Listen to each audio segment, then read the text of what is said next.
Good evening, ladies and gentlemen. If I could ask everyone to take their seat, please.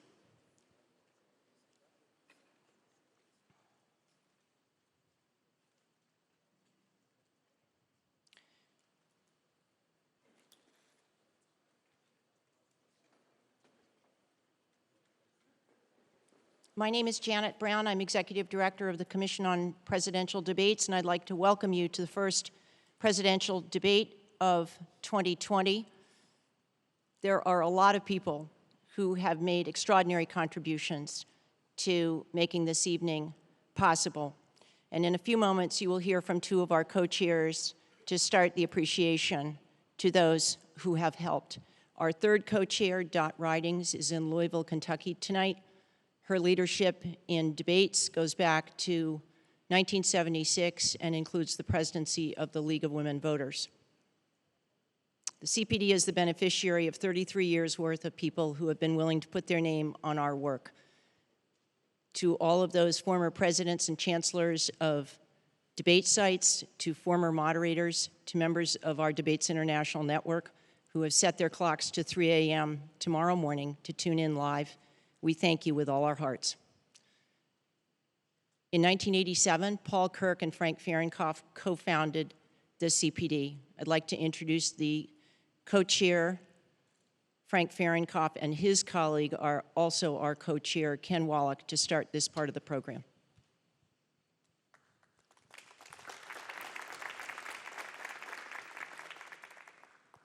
Thank you, Janet, and thank you, ladies and gentlemen, and welcome to the Health Education Campus, Case Western Reserve, and the Cleveland Clinic.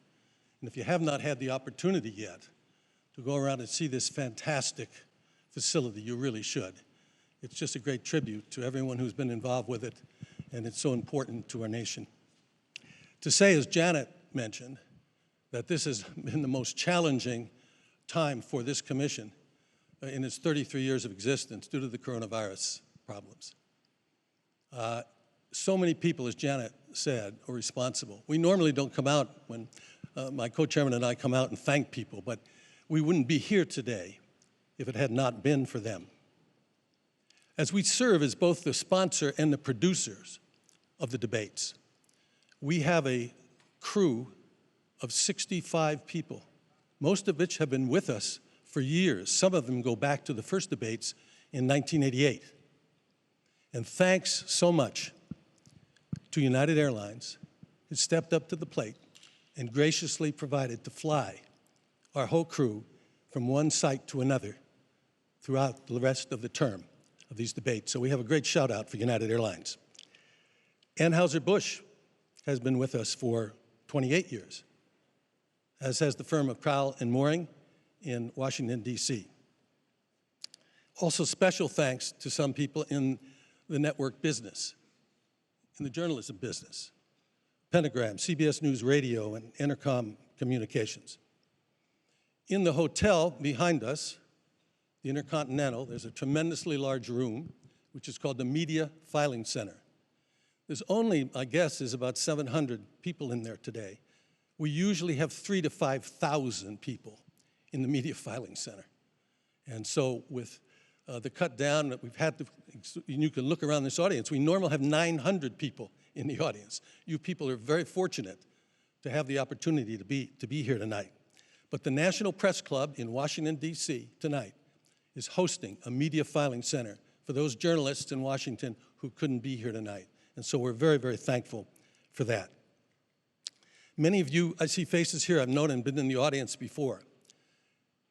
There will be, in the estimate of most experts, close to 120 million people watching this debate this evening.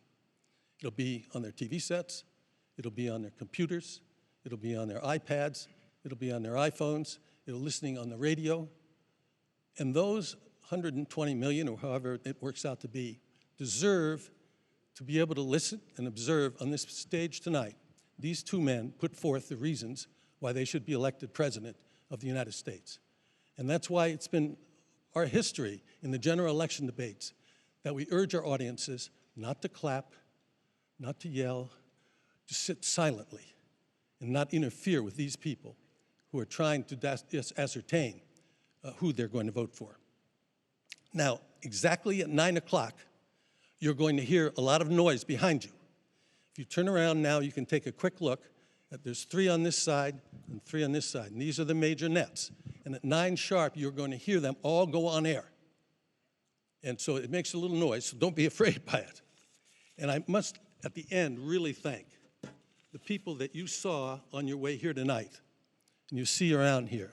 The United States Secret Service, the Federal Bureau of Investigation, Department of Homeland Security, and Clemson's University Media Forensic Hub that is working with us and monitoring the web and social media. So there's so many people to thank, and these men and women, and the police department that you saw outside, the local police department, who work so hard to keep us all safe and to keep our nation safe. So thanks. And now I'd like to introduce the newest member of the leadership team, Ken Wallach, who for 25 years ran the National Democratic Institute of International Affairs, NDI, and we're really excited to have him join us as a co-chair. I join Frank, Janet, and fellow board members, including Yvonne Howe and Jane Harmon, who are with us tonight, in welcoming you to the 23rd presidential debate sponsored and organized by the Commission on Presidential Debates. As Frank said, I'm the Commission's newest co-chair, and as the new kid on the block, I am proud to work alongside those who have been engaged in this initiative for the past 33 years. These debates have now become an integral part of our political process, a view shared by the most important judge, the American electorate. But as significant as debates have become here, they can be even more consequential overseas, where the Commission, in partnership with the National Democratic Institute, has helped organize more than 400 debates in 45 nations. In post-conflict countries and in new and emerging democracies, debates have helped level the playing field in places where only one party has ruled. They have forced discussion on policy issues, not personalities. And yes, they have promoted comity among political competitors. And that's comity with a T. And this effort has spawned the establishment of a global support network of similar debate organizations from nearly 40 countries, dubbed Debates International. Now, I would call your attention to the Commission-sponsored Debate Watch 2020 and the participation by watch groups in all 50 states. From a hair salon owner in Cleveland Heights hosting 10 employees to the Atlantic Council hosting a global audience for more than 80,000. The goal of the Debate Watch is not to say who won or who lost, but to share views with those who agree and those who don't, to listen respectfully to each other's opinions. We are pleased that the Commission's longest-standing supporters, Judy and Peter Kovler, are in the audience tonight. For 32 years, the Judy and Peter Blum Kovler Foundation has given its trust to the nonpartisan mission of the Commission. We are deeply grateful for their belief in our work and their extraordinary contribution to the 2020 debates. It is now my distinct honor to introduce Dr. Tom Mihaljevic, President of the Cleveland Clinic, and Barbara Snyder, President of Case Western Reserve University. Thank you very much.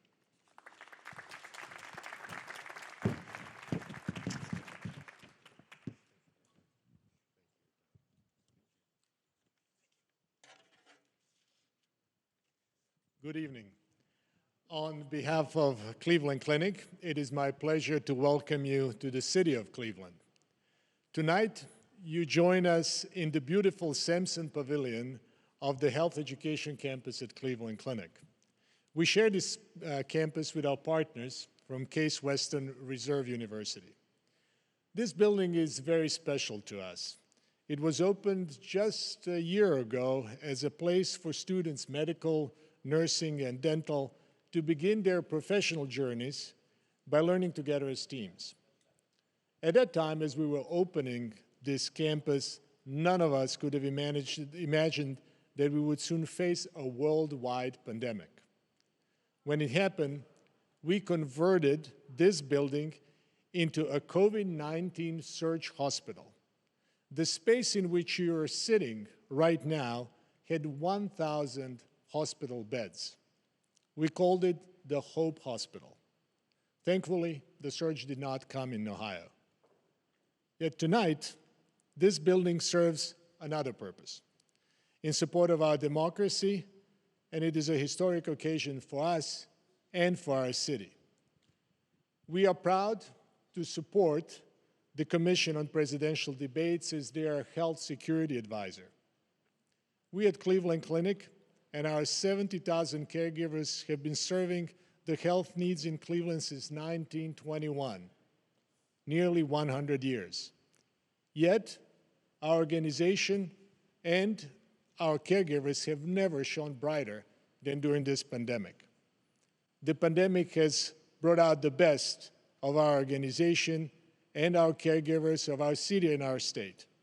Through partnership and collaboration, we see how much we can accomplish when we work together.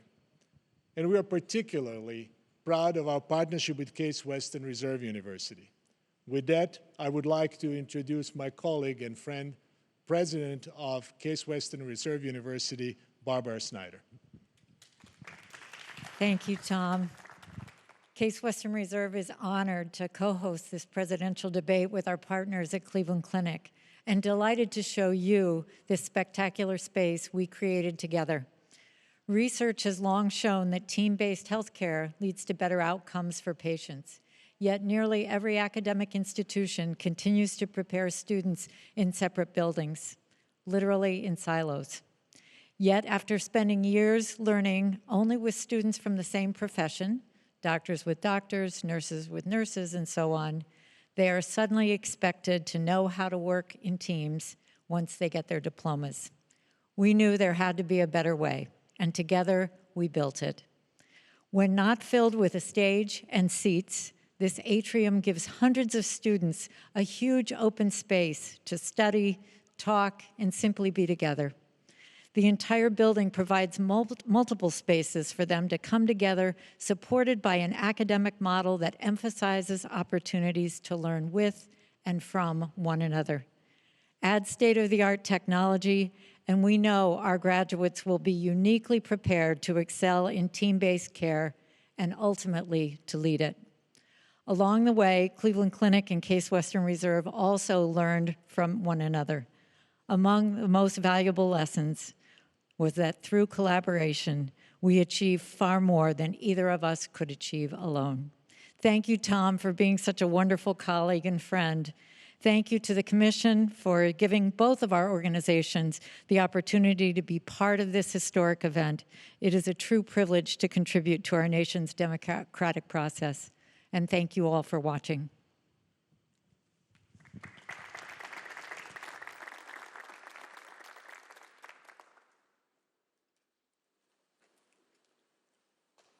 Thank you, Tom and Barbara, very much. Most Valuable Player award for this evening goes to Toby Cosgrove. We couldn't have done it without you. Thank you. One housekeeping bit for the audience. As soon as this debate is over, if you will please remain seated, you will be shown which way to exit. And please stay where you are until that happens. I would like to now introduce Chris Wallace, the moderator of this evening's debate.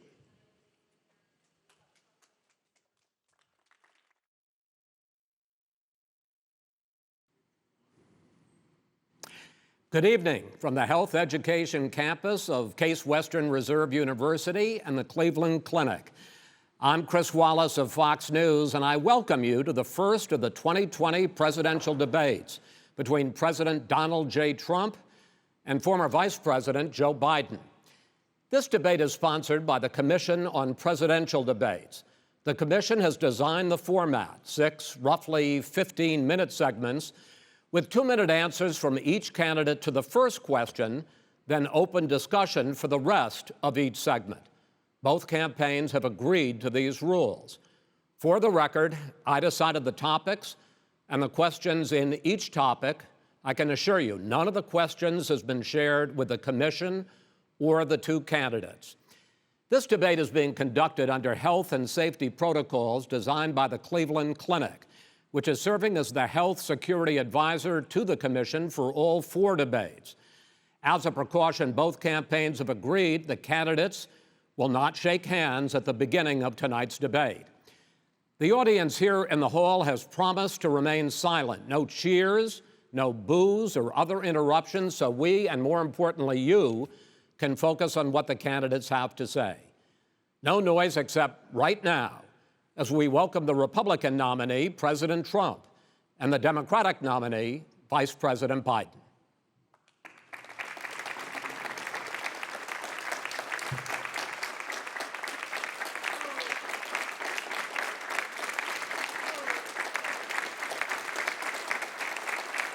How you doing, man? How are you? I'm well.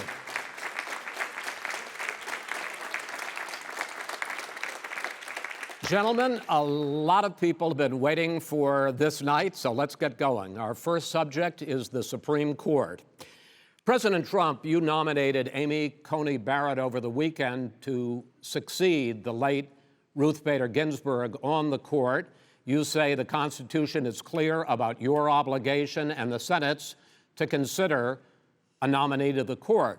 Vice President Biden, you say that this is an effort by the president and Republicans to jam through an appointment and what you call an abuse of power. My first question to both of you tonight: why are you right in the argument you make and your opponent wrong? And where do you think a Justice Barrett would take the court? President Trump, in this first segment, you go first, 2 minutes. Thank you very much, Chris. I will tell you very simply, we won the election. Elections have consequences. We have the Senate, we have the White House, and we have a phenomenal nominee, respected by all, top academic, good in every way, In fact, some of her biggest endorsers are very liberal people from Notre Dame and other places. So I think she's going to be fantastic. We have plenty of time. Even if we did it after the election itself. I have a lot of time after the election, as you know. So I think that she will be outstanding. She's going to be as good as anybody that has served on that court. We really feel that. We have a professor at Notre Dame, highly respected by all, said she's the single greatest student he's ever had. He's been a professor for a long time at a great school. And we won the election, and therefore we have the right to choose her. And very few people knowingly would say otherwise. And by the way, the Democrats, they wouldn't even think about not doing it. If they had, the only difference is they'd try and do it faster. There's no way they would give it up. They had Merrick Garland, but the problem is they didn't have the election, so they were stopped. And probably that would happen in reverse also. Definitely would happen in reverse. So we won the election, and we have the right to do it, Chris. President Trump, thank you. Same question to you, Vice President Biden. You have 2 minutes. Well, first of all, thank you for doing this, and looking forward to this, Mr. President. Thank you, Joe. The American people have a right to have a say in who the Supreme Court nominee is, and that say occurs when they vote for a United States senators and when they vote for the President of the United States. They're not going to get that chance now because we're in the middle of an election already. The election has already started. Tens of thousands of people have already voted. And so the thing that should happen is we should wait. We should wait and see what the outcome of this election is, because that's the only way the American people get to express their view is by who they elect as president and who they elect as vice president. Now, what's at stake here is the president's made it clear he wants to get rid of the Affordable Care Act. He's been running on that, he ran on that, and he's been governing on that. He's in the Supreme Court right now trying to get rid of the Affordable Care Act, which will strip 20 million people from having insurance, health insurance now, if it goes into court.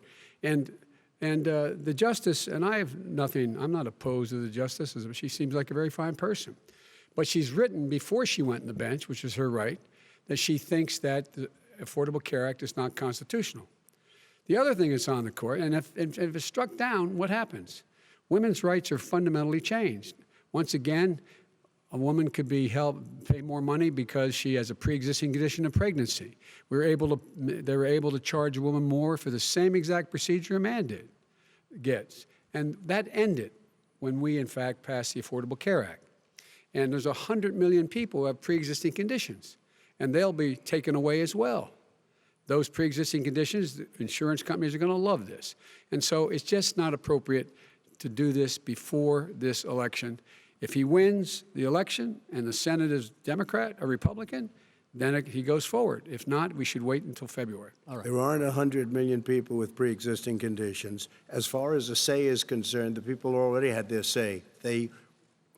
Okay, Justice Ginsburg said very powerfully, very strongly, at some point, 10 years ago or so, she said a president and the Senate is elected for a period of time, but a president's elected for 4 years. We're not elected for 3 years. I'm not elected for 3 years. So we have the Senate, we have a president. He's elected to the next during election. that period of time, we have an opening. I'm not elected for 3 years. I'm elected for 4 years.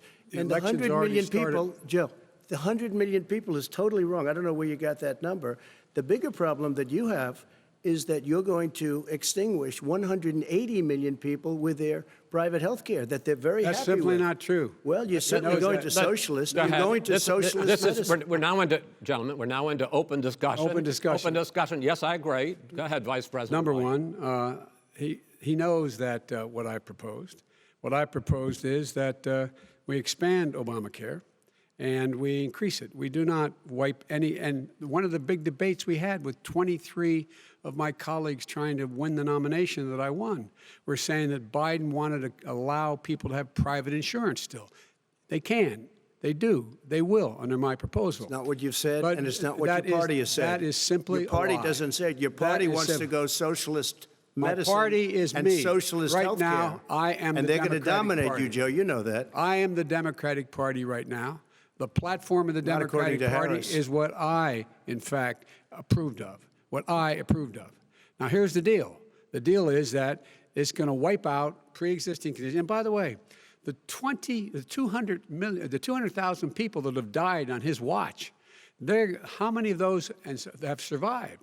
Well, there's 7 million people that contracted COVID.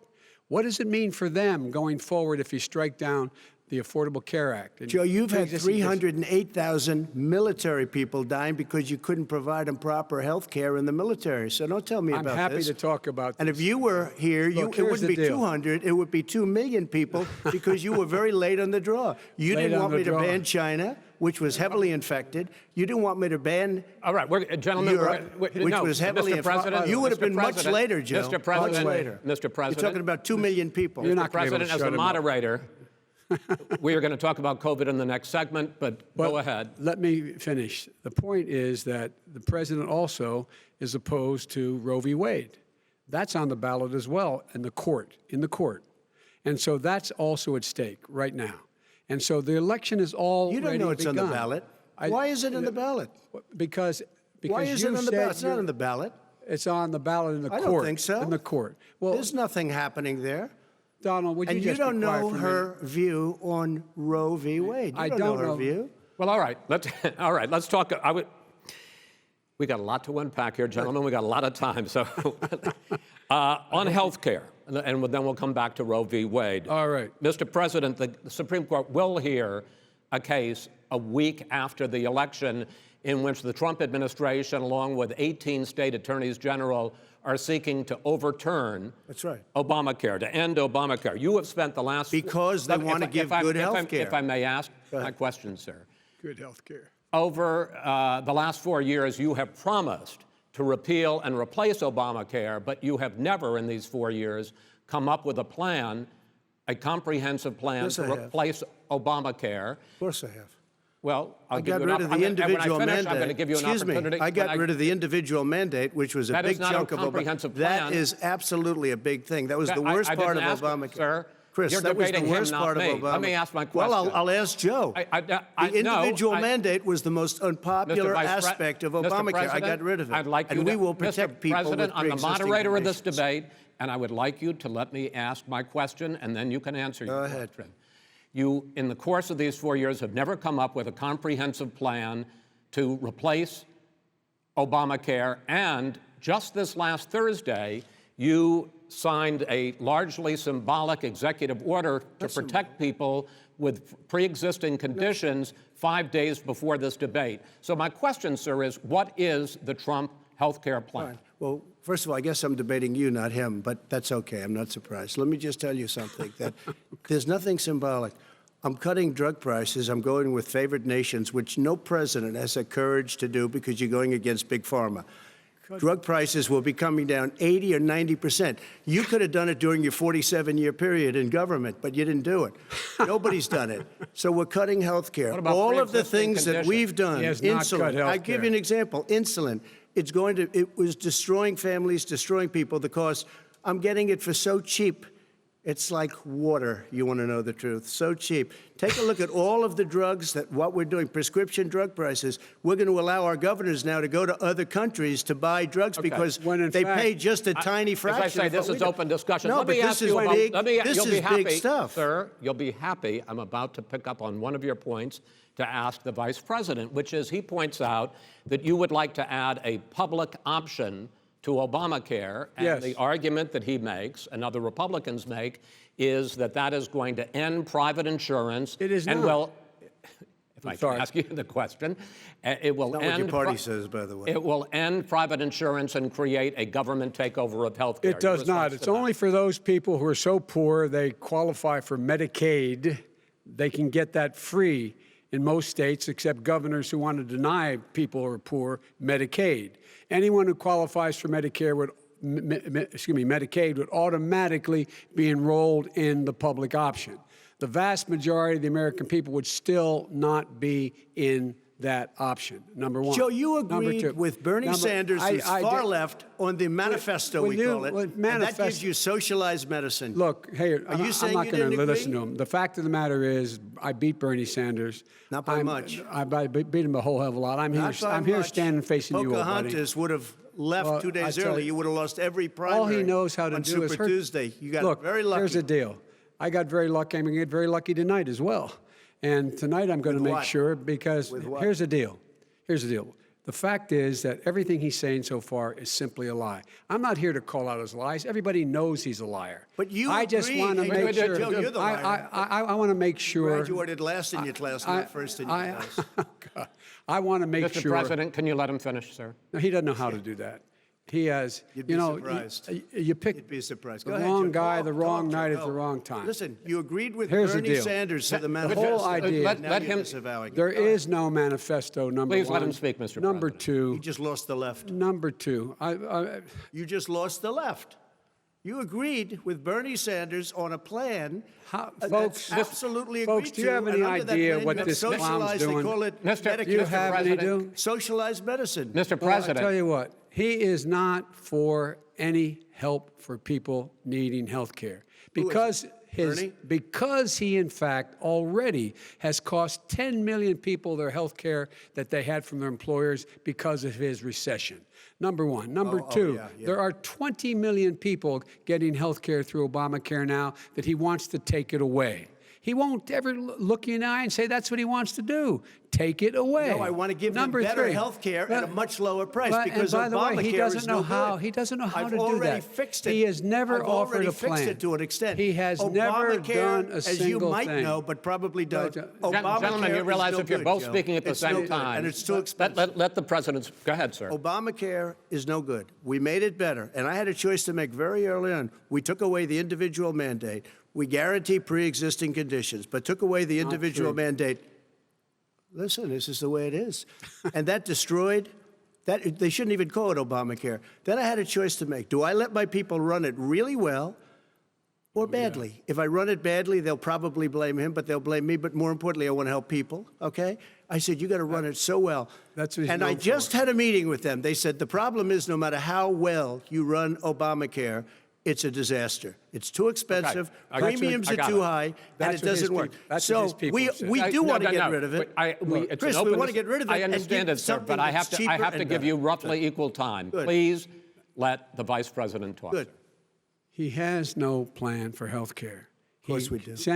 Please. He sends out wishful thinking. He has executive orders that have no power. He hasn't lowered drug costs for anybody. He's been promising a health care plan since he got elected. He has none, like almost everything else he talks about. He does not have a plan. He doesn't have a plan. And the fact is, this man doesn't know what he's talking about. All right, He's I have one final question for you, Sure. Mr. Vice President. If Senate Republicans, we were talking originally about the Supreme Court here, if Senate Republicans go ahead and confirm Justice Barrett, there has been talk about ending the filibuster or even packing the court, adding to the 9 justices there. You call this a distraction by the president, but in fact, it wasn't brought up by the president. It was brought up by some of your Democratic colleagues in the Congress. So my question to you is, you have refused in the past to talk about it. Are you willing to tell the American people tonight whether or not you will support either ending the filibuster or packing the court? Whatever position I take on that, that'll become the issue. The issue is the American people should speak. You should go out and vote. You're in voting now. Vote and let your senators know how strongly you feel. Vote now. Are you going to pack the Make court? sure you, in fact, let people know He doesn't want to you're a answer the senator. question. I'm not going to answer the question Why because wouldn't you answer that because question? the question you want to put a lot of the new question Supreme Court is justice, the radical question, left. Will you shut up, man? Listen, who is on your list, Joe? This Who's is on your so list? Right, gentlemen, I think This we've is ended so this. He's going to pack the court. We have We're not going to give a list. We have ended this segment. We're going to move on to the second segment. That was really a productive segment, wasn't it? Keep yapping, man. The people understand, Joe. They sure do. 47 years you've done nothing. They understand. All right. The second subject is COVID-19, which is an awfully serious subject, so let's try to be serious about it. We have had more than 7 million cases of coronavirus in the United States, and more than 200,000 people have died. Even after we produce a vaccine, experts say that it could be months or even years before we come back to anything approaching normal. My question for both of you is, based on what you have said and done so far, and what you have said you would do starting in 2021, why should the American people trust you more than your opponent to deal with this public health crisis going forward? In this case, the question goes to you first, sir. 2 minutes uninterrupted. Good luck. 200,000 dead. As you said, over 7 million infected in the United States. We, in fact, have 4% of the world's population, 20% of the deaths. 40,000 people a day are contracting COVID. In addition to that, about between 750 and 1,000 people a day are dying. When he was presented with that number, he said, it is what it is. Well, it is what it is because you are who you are. That's why it is. The president has no plan. He hasn't laid out anything. He knew all the way back in February how serious this crisis was. He knew it was a deadly disease. What did he do? He's on tape as acknowledging he knew it. He said he didn't tell us or give people a warning of it because he didn't want to panic the American people. You don't panic. He panicked. In addition to that, what did he do? He went in and we were insisting that the Chinese, the people we had on the ground in China should be able to go to Wuhan and determine for themselves how dangerous this was. He did not even ask Xi to do that. He told us what a great job Xi was doing. He said we owe him a debt of gratitude for being so transparent with us. And what did he do then? He then did nothing. He waited and waited and waited. He still doesn't have a plan. I laid out back in March exactly what we should be doing. And I laid out again in July what we should be doing. We should be providing all the protective gear possible. We should be providing the money the House has passed in order to be able to go out and get people the help they need to keep their businesses open schools. It costs a lot of money. You should get out of your bunker and get out of the sand trap and get in your golf course and go in the Oval Office and bring together the Democrats and Republicans and fund what needs to be done now to save lives. So if we would have listened to you. You have 2 minutes, sir. If we would have listened to you, the country would have been left wide open. Millions of people would have died, not 200,000, and one person is too much. It's China's fault. It should have never happened. They stopped it from going in, but it was China's fault. And by the way, when you talk about numbers, you don't know how many people died in China. You don't know how many people died in Russia. You don't know how many people died in India. They don't exactly give you a straight count, just so you understand. But if you look at what we've done, I closed it, and you said he's xenophobic. He's a racist, and he's xenophobic because you didn't think I should have closed our country. Wait a minute. It says 2 minutes. You didn't think we should have closed our country because you thought it was terrible. You wouldn't have closed it for another 2 months. By my doing it early, in fact, Dr. Fauci said, President Trump saved thousands of lives. Many of you Democrat governors said, President Trump did a phenomenal job. We worked with the governor. Oh, really? Go take a look. The governors said I did a phenomenal job. Most of them said that. In fact, people that would not be necessarily on my side said that. President Trump did a phenomenal job. We did. We got the gowns. We got the masks. We made the ventilators. You wouldn't have made ventilators. And now we're weeks away from a vaccine. We're doing therapeutics already. Fewer people are dying when they get sick. Far fewer people are dying. We've done a great job. The only thing I haven't done a good job, and that's because of the fake news. No matter what you say to them, they give you bad press on it. It's just fake news. They give you good press. They give me bad press because that's the way it is, unfortunately. But let me just tell you something. I don't care. I've gotten used to it. But I'll tell you, Joe, you could never have done the job that we did. You don't have it in your blood. You could have never done that job. I know how to do the job. I know how to get the job Well, you done. didn't do very well in swine flu. H1N1, you were a disaster. Your own chief of staff said you were a disaster. 14,000 people died, not 200,000. There was no very- economic recession. Sir, you made a Far there less was no lethal recession. disease, You made by a the way. point. Let him answer it. And there was we didn't shut down the economy. This is his economy he's shut down. The reason it's shut down is because, look, you folks at home, how many of you got up this morning and had an empty chair at the kitchen table because someone died of COVID? How many of you were in a situation where you lost your mom or dad and you couldn't even speak to them? You had a nurse holding a phone up so you could, in fact, say goodbye. You would have lost far How more many people. Far more people. And, you would have been and by the way, months late. your own, You were his months behind me, his Joe. own CDC director says we could lose as many as another 200,000 people between now and the end of the year. And he held up, he said, if we just wear a mask, we can save half those numbers, just a mask. And by the way, in terms of the whole notion of a vaccine, we're for a vaccine, but I don't trust him at all, nor do you. I know you don't. What we trust is a scientist. You don't we trust Dr. Johnson Fauci. & Johnson, Pfizer? Okay, by the way, gentlemen, let me move on to questions about the future, because you both have touched on two of the questions I'm going to ask.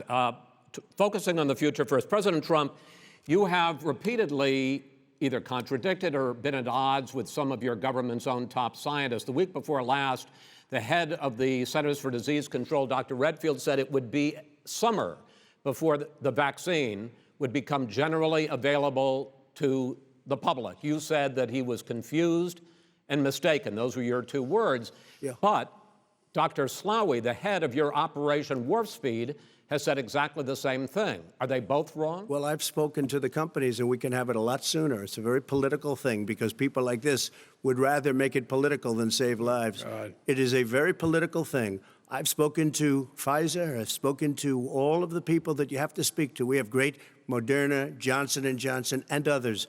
They can go faster than that by a lot.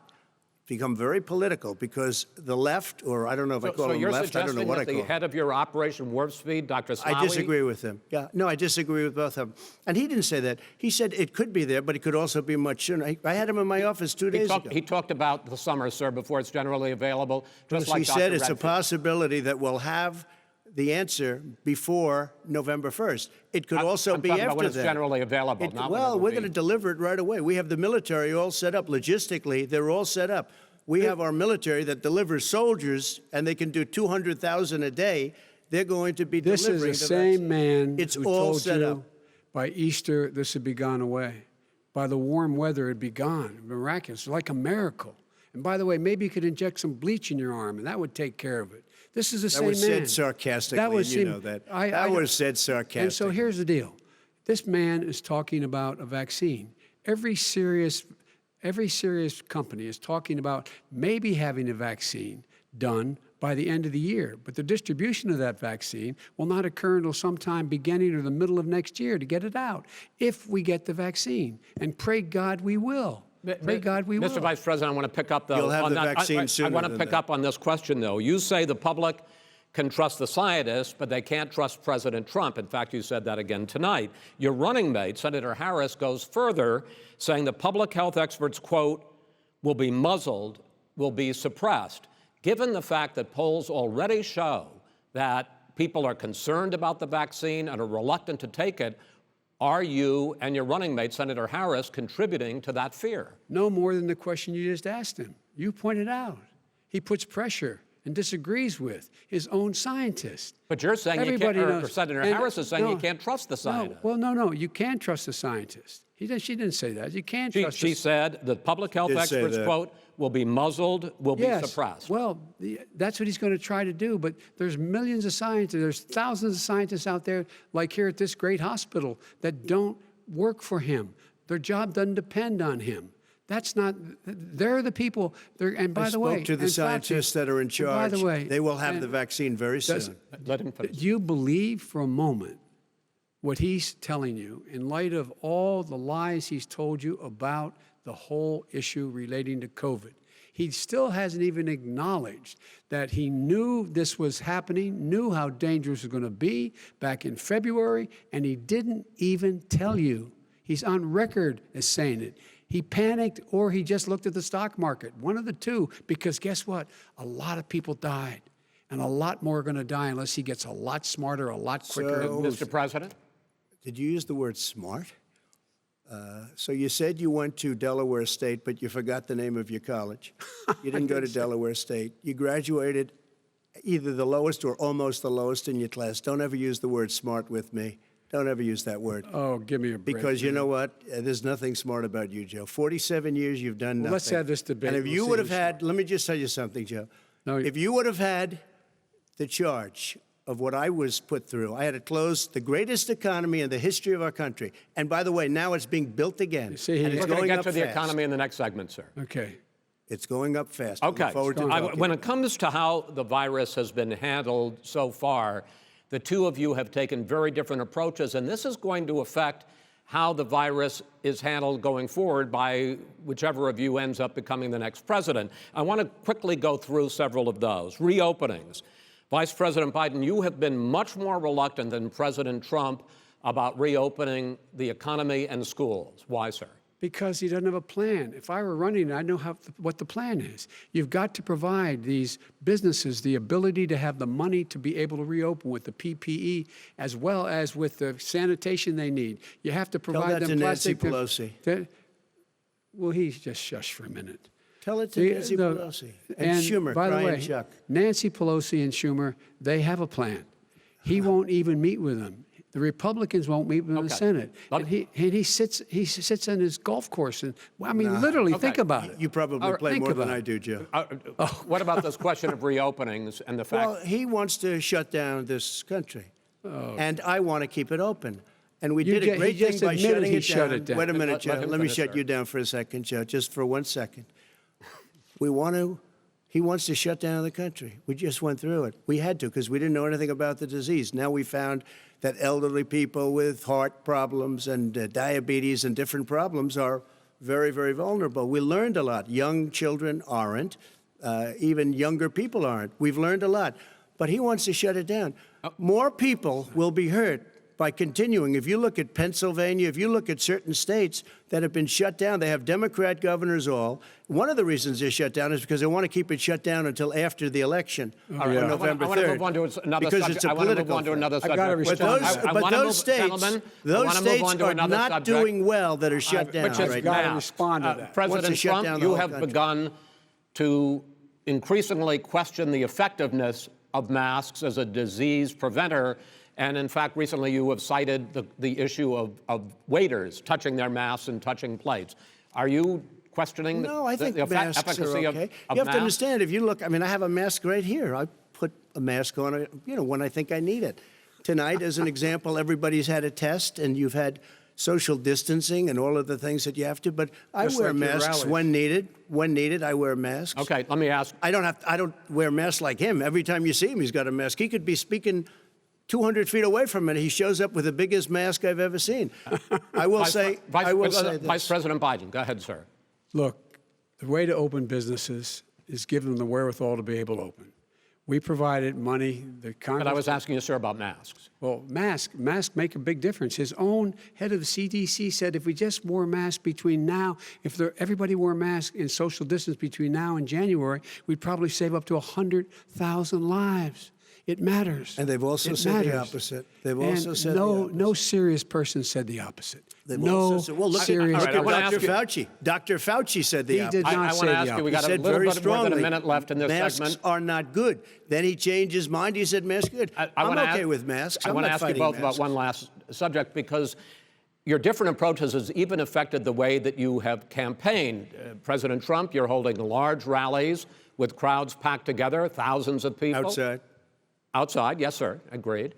Vice President Biden, you are holding much smaller events with Because nobody will show up. people with Well, it's true. Nobody shows up to his rallies. All right. In any case, why you holding the big rallies? Why you not? You go first, sir. Because people want to hear what I have to say. I mean, But are you I've not done worried a great about it job spreading as a disease? president, and I'll have 35,000 people show up at airports. We use airports. Are you and not worried hangars, about and we the have a disease lot of issues, people. sir? Well, so far we have had no problem whatsoever. It's outside. That's a big difference, according to the experts. And we do them outside. We have tremendous crowds, as you see. I mean, and literally on 24 hours' notice. And Joe does the circles and has 3 people someplace. Okay. By the way, did you see sir. one of the last big rallies he had? And a reporter came up to him to ask him a question. He said, no, stand back. Put on your mask. Put on a mask. Have you been tested? I'm way far away from those other people. That's what he said. I can't. I'm going to be okay. He's not worried about you. He's not worried about the people out there breathing in one another. We've had no negative cheek to effect. jowl. No negative effect. We've had no negative effect. And we've had 40,000 All right. Do people you want at any to of these rallies. just Yes. quickly finish up, because I want to move on to our next. Yes, I would. He's been totally irresponsible the way in which he has handled the social distancing and people wearing masks, basically encouraged them not to. All right. He's a fool on this. If you could get the crowds, you would have done the same thing. But you can't. Nobody cares. Gentlemen, can we move on to the cares. Gentlemen, can we move on to the economy? Yes. The economy is, I think it's fair to say, recovering faster than expected from the shutdown. Much faster. In the second quarter, the unemployment rate fell to 8.4% last month. The Federal Reserve says the hit to growth, which is going to be there, is not going to be nearly as big as they had expected. President Trump, you say we are in a V-shaped recovery. Vice President Biden, you say it's more of a K-shape. What difference does that mean to the American people in terms of the economy? President Trump, in this segment, you go first. So we built the greatest economy in history. We closed it down because of the China plague. When the plague came in, we closed it down, which was very hard psychologically to do. He didn't think we should close it down, and he was wrong. And again, 2 million people would be dead now instead of still 204,000 people is too much. One person is too much. Should have never happened from China. But what happened is we closed it down, and now we're reopening, and we're doing record business. We had 10.4 million people in a 4-month period that we've put back into the workforce. That's a record the likes of which nobody's ever seen before. And he wants to close down he will shut it down again. He will destroy this country. You know, a lot of people, between drugs and alcohol and depression, when you start shutting it down, you take a look at what's happening at some of your Democrat-run states where they have these tough shutdowns. And I'm telling you, it's because they don't want to open it. One of them came out last week, you saw that. Oh, we're going to open up on November 9th. Why November 9th? Because it's after the election. They think they're hurting us by keeping them closed. They're hurting people. People know what to do. They can social distance. They can wash their hands. They can wear masks. They can do whatever they want. But they got to open these states up. When you look at North Carolina, when you look, and these governors are under siege, Pennsylvania, Michigan, and a couple of others, you got to open these states up. It's not fair. You're talking about almost it's like being in prison. And you look at what's going on with divorce, look at what's going on with alcoholism and drugs. It's a very, very sad thing. And he'll close down the whole country. This guy will close down the whole country and destroy our country. Our country is coming back incredibly well, setting records as it does it. We don't need somebody to come in and say, let's shut it down. All right. Your 2 minutes, sir. We're now moved to you. As I said, posing the question, the president says it's a V-shaped recovery. You say it's a K-shaped recovery. What's the difference? The difference is millionaires and billionaires like him in the middle of the COVID crisis have done very well. Billionaires have made another $300 billion because of his profligate tax proposal, and he only focused on the market. But you folks at home, you folks living in Scranton and Claymont and all the small towns and working class towns in America, how well are you doing? This guy paid a total of $750 in taxes. Sir, wait, no, sir, it's It's his the wrong Yeah, I understand. You've agreed to the 2 minutes, so please let him have it. Do I get my time back? The fact is that he has, in fact, worked on this in a way that he's going to be the first president of the United States to leave office having fewer jobs in his administration than when he became president. Fewer jobs than when he became president. First one in American history. Secondly, the people who have lost their jobs are those people who have been on the front lines, those people who have been saving our lives, those people who have been out there dying, people who've been putting themselves in the way to make sure that we could all try to make it. And the idea that he is insisting that we go forward and open when you have almost half the states in America with a significant increase in COVID deaths and COVID cases in the United States of America. And he wants to open it up more. Why does he want to open it up? Why doesn't he take care of the American? You can't fix the economy until you fix the COVID crisis. And he has no intention of doing anything about making it better for you all at home in terms of your health and your safety. Schools, why aren't schools open? Because it costs a lot of money to open them safely. You know, they were going to give, his administration was going to give the teachers and school students masks. And then they decided, no, couldn't do that because it's not a national emergency. Not a national emergency. They've done nothing to help small businesses. Nothing. They're closing. 1 in 6 is now gone. He ought to get on the job and take care of the needs of the American people so we can open safely. All right. Your time is up, sir. We are going to get to... I have to respond to that. Well, you both had 2 minutes, sir. Excuse me, he made a statement. So did you. People want their schools, people want their schools open. They don't want to be shut down. They don't want their state shut down. They want their restaurants. I look at New York. It's so sad what's happening in New York. It's almost like a ghost town. And I'm not sure it can ever recover what they've done in New York. People want their places open. They want to get back to their lives. They'll be careful, but they want their schools open. I'm the one that brought back football. By the way, I brought back Big Ten football. It was me, and I'm very happy to do it. And people of Ohio are very proud of me. And you know how I found out? When he took Gentlemen, a phony we're going to ad. get to your economic plans going forward in a moment. But first, Mr. President, as you well know, there's a new report that in 2016, the year you were elected president, and 2017, your first year as president, that you paid $750 a year in federal income tax each of those years. I know that you pay a lot of other taxes, but I'm asking you the specific question. Is it true that you paid $750 in federal income taxes each of those 2 years? I paid millions of dollars in taxes, millions of dollars of income tax. And let me just tell you, there was a story in one of the papers. Show us your tax I paid $38 million 1 year. I paid $27 million Show us your tax 1 year. returns. I went... you'll see it as soon as it's finished. You'll see it. You know, if you want to go to the Board of Elections. There's a 118-page or so report that says everything I have, every bank I have, I'm totally under-leveraged because the assets are extremely good, and we have a very, I built a great company. I'm asking you a specific question, which is... let me tell you... I understand all of that. I understand all of that. No, Mr. President. Go ahead. I'm asking you a question. Will you tell us how much you paid in federal income taxes in 2016 and 2017? Millions of dollars. You paid millions of dollars? Millions of dollars, So yes. not 750? Millions of dollars, and you'll get to see it. And you'll get to see it. But let me just tell you, Chris, let me just tell you something, that it was the tax laws. I don't want to pay tax.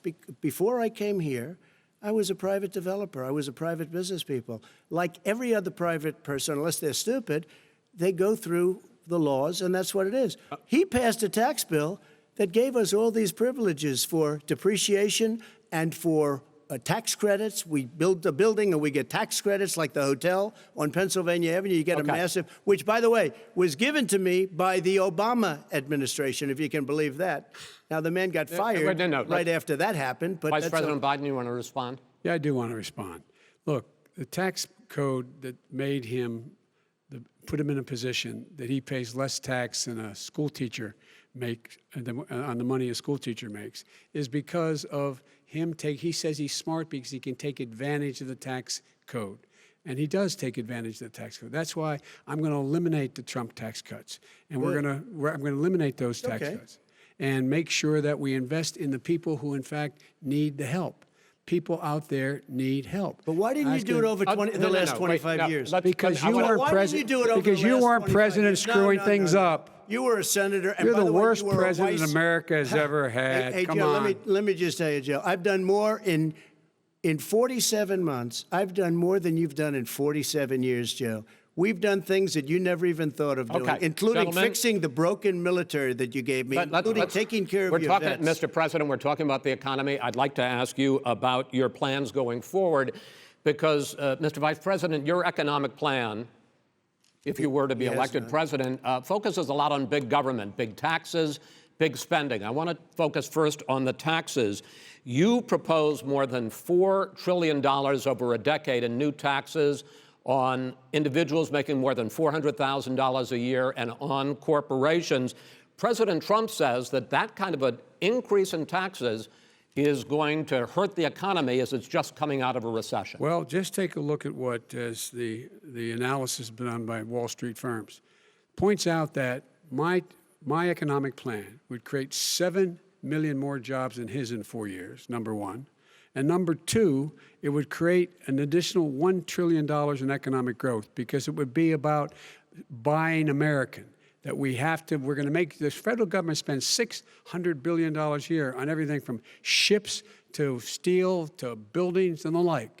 And under my proposal, we're going to make sure that every penny of that has to be made by a company But respectfully, in America. sir, I'm talking about taxes, not spending. By the way, I'm going to eliminate a significant number of the tax. I'm going to make the corporate tax 28%. It shouldn't be 21%. You have 91 companies, in the Fortune 500 who don't pay a single penny in tax, making billions of dollars. Why didn't you do it before when you were vice president with Obama? Because you, in fact, passed that.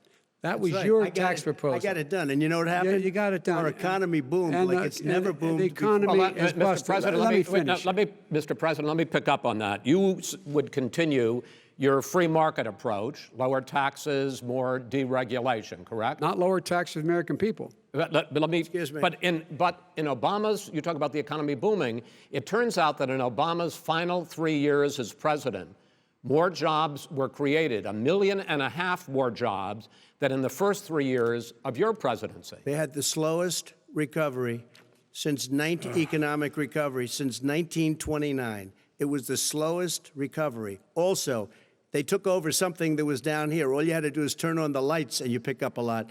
But they had the slowest economic recovery since 1929. Let me tell you about the stock market.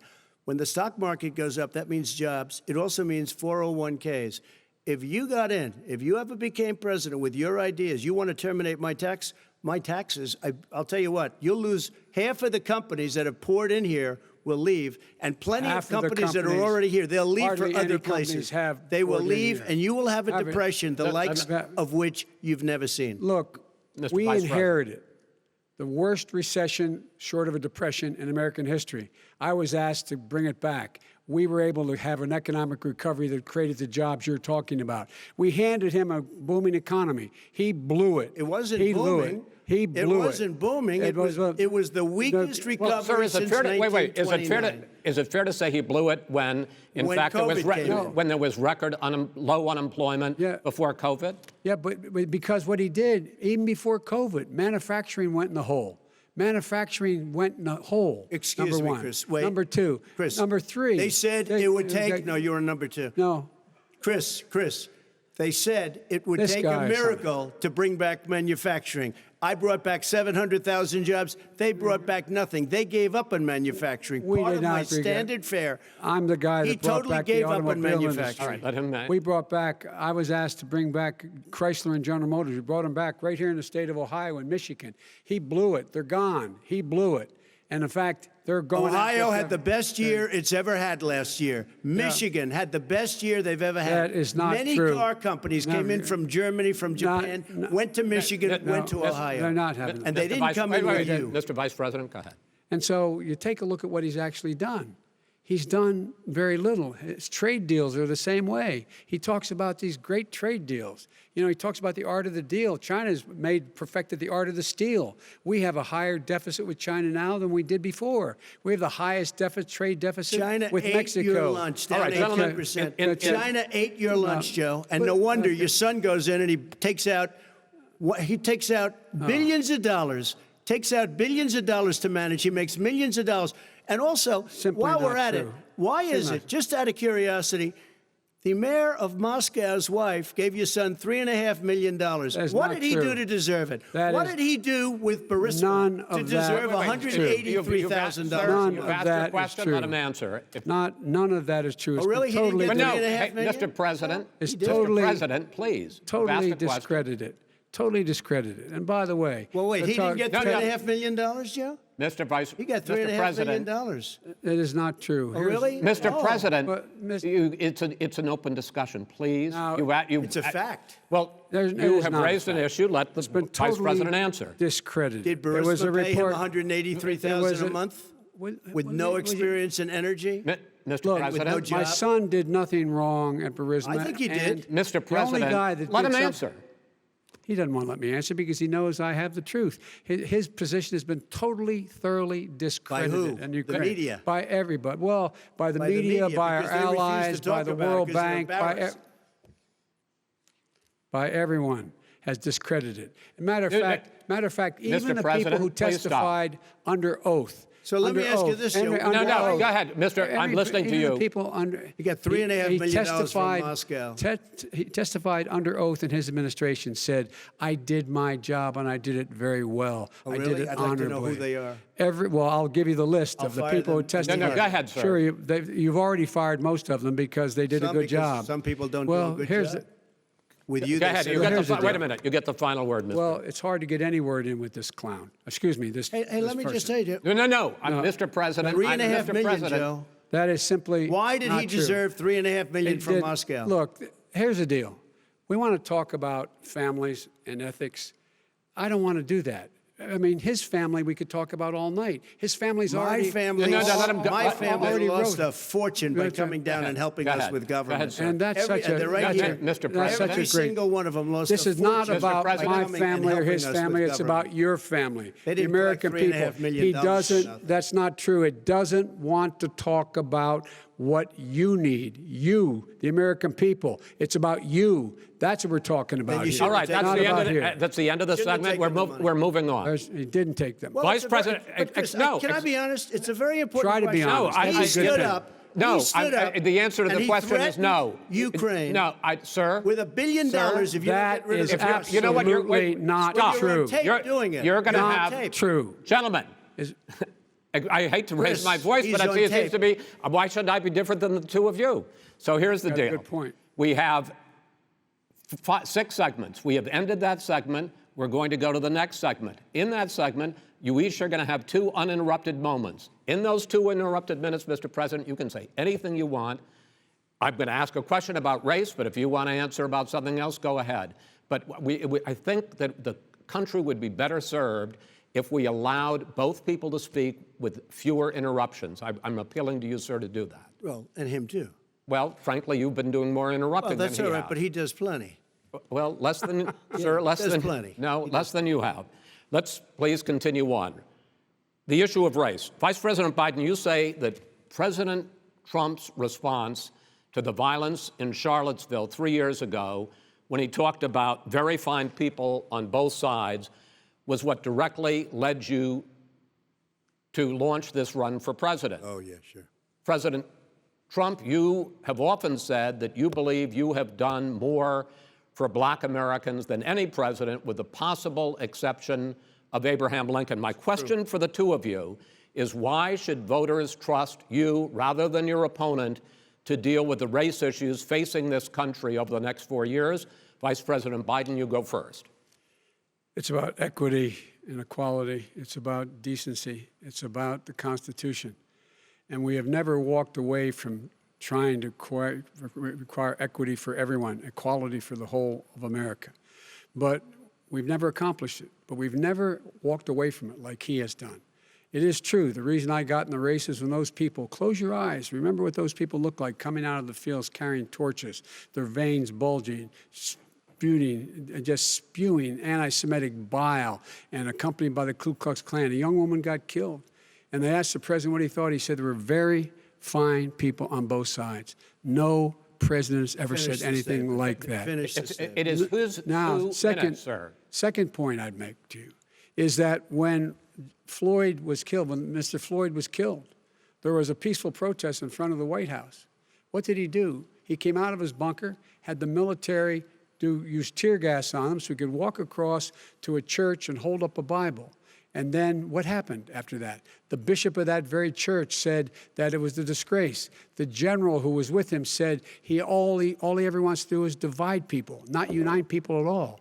This is a president who has used everything as a dog whistle to try to generate racist hatred, racist division.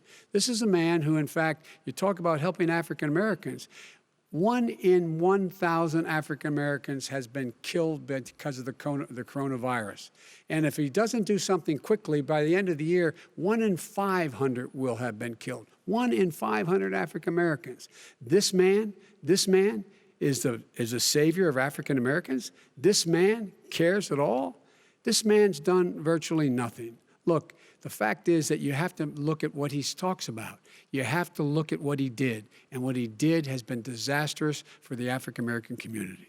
So, President Trump, you have 2 minutes. Why should Americans trust you over your opponent to deal with racism? he did a crime bill, 1994, where you call them super predators, African Americans, the super predators, and they've never forgotten it. They've never forgotten it, Joe. No, sir, it's his 2 minutes. So you did that, and they call you a super predator, and I'm letting people out of jail now that you have treated the African American population community, you have treated the black community about as bad as anybody in this country. You did the 1990, and that's why, if you look at the polls, I'm doing better than any Republican has done in a long time, because they saw what you did. You call them super predators, and you've called them worse than that, because you look back at your testimony over the years, you've called them a lot worse than that. As far as the church is concerned, and as far as the generals are concerned, we just got the support of 250 military leaders and generals, total support. Law enforcement, almost every law enforcement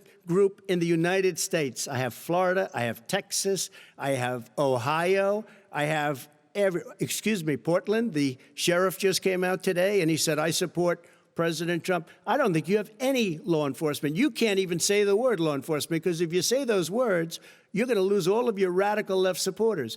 And why aren't you saying those words, Joe? Why don't you say the words law enforcement? Because you know what? If they called us in Portland, we would put out that fire in a half an hour, but they won't do it because they're run by radical left Democrats. If you look at Chicago, if you look at any place you want to look, Seattle, they heard we were coming in the following day, and they put up their hands, and we got back Seattle. Minneapolis, we got it back, Joe, because we believe in law and order, but you don't. The top 10 cities and just about the top 40 cities are run by Democrats and, in many cases, radical left. And they've got you wrapped around their finger, Joe, to a point where you don't want to say anything about law and order. And I'll tell you what, the people of this country want and demand law and order, and you're afraid to even say it. All right. I want to return to the question of race. Vice President Biden, after the grand jury in the Breonna Taylor case decided not to charge any of the police with homicide, you said it raises the question, quote, whether justice could be equally applied in America. Do you believe that there is a separate but unequal system of justice for blacks in this country? Yes, there is. There's systemic injustice in this country, in education and work and in law enforcement and the way in which it's enforced. But look, the vast majority of police officers are good, decent, honorable men and women. They risk their lives every day to take care of us. But there are some bad apples. And when they occur, when they find them, they have to be sorted out. They have to be held accountable. They have to be held accountable. And what I'm going to do as President of the United States is call together an entire group of people at the White House, well, everything from the civil rights groups to the police officers, to the police chiefs, and we're going to work this out. We're going to work this out so we change the way in which we have more transparency in when these things happen. These cops aren't happy to see what happened to George Floyd. These cops aren't happy to see what happened to Breonna Taylor. Most don't like it. But we have to have a system where people are held accountable. And by the way, violence in response is never appropriate. Never appropriate. Peaceful protest is. Violence is never appropriate. All right. What is peaceful protest? When they run through the middle of a town and burn down your stores and kill people all over the place, that and you is say not peaceful protest? President Trump, No, it's I'm not not, asking. but you say it is. President Trump, I'd say like to continue with the Yes, issue go of ahead, race. I please. promise we're going to get to the issue of law and order Please. in a moment. Fine. This month, your administration directed federal agencies to end racial sensitivity training that addresses white privilege or critical race theory. Why did you decide to do that, to end racial sensitivity training? And do you believe that there is systemic racism in this country, sir? I ended it because it's racist. I ended it because a lot of people were complaining that they were asked to do things that were absolutely insane, that it was a radical revolution that was taking place in our military, in our schools, all over the place, and you know it, and so does everybody what else. Is radical, and he would know. What is it was radical totally about racist. racial sensitivity training, sir? If you were a certain person, you had no status in life. It was sort of a reversal. And if you look at the people, we were paying people hundreds of thousands of dollars to teach very bad ideas and, frankly, very sick ideas. And really, they were teaching people to hate our country. And I'm not going to do that. I'm not going to allow that to happen. We have to go back to the core values of this country. They were teaching people that our country is a horrible place, it's a racist place, and they were teaching people to hate our country. And I'm not going to allow that to happen. Vice President Biden? Nobody's doing that. He's the racist. You just don't know. Here's the deal. I know a lot more about You this don't than he know. does. Let him finish. The fact is that there is racial insensitivity. People have to be made aware of what other people feel like, what insults them, what is demeaning to them. It's important to people know they don't want to. Many people don't want to hurt other people's feelings, but it makes a big difference. It makes a gigantic difference in the way a child is able to grow up and have a sense of self-esteem. It's a little bit like how this guy and his friends look down on so many people. They look down their nose on people like Irish Catholics like me and grew up in Scranton. They look down on people who don't have money. They look down on people who are of a different faith. They look down on people who are a different color. In fact, we're all Americans. The only way we're going to bring this country together is bring everybody together. There's nothing we cannot do if we do it together. We can take this on and we can defeat racism in America. President Trump, sir. During the Obama-Biden administration, there was tremendous division. There was hatred. You look at Ferguson, you go to many places. Look at Oakland. Look what happened in Oakland. Look what happened in Baltimore. Look what happened. Frankly, it was more violent than what I'm even seeing now. Oh, my but Lord. the reason is that ridiculous. the Democrats that run these Absolutely cities ridiculous. don't want to talk like you about law and order. Violent and you crime, still haven't mentioned. violent Are you in crime. favor of law and order? I'm in favor of law. You follow Are you it in and a little favor bit of law and order? Go yes, ahead, I'm say in it. favor. You Everybody's asked a in favor question, of let him finish. Law He and order. loses Law left. and Let order. him answer. Law and order with justice, where people get treated fairly. And the fact of the matter is, violent crime went down 15% in our administration. All right. It's gone up on his watch. Went down much more in ours. All right, we're now. is president of the Mr. President, United you're going States to. of America. We Mr. were President, breaking every you're- record in the Mr. book. President, you're going to be very happy because And the we're now going to places- talk about law and order. Places we had trouble were Democratic-run cities. That's and exactly so my question. Democratic- There has been a dramatic increase in homicides in America this summer, particularly, and you often blame that on Democratic mayors and Democratic governors, but in fact, there have been equivalent spikes in Republican-led cities like Tulsa and Fort Worth. So the question is this really a party issue?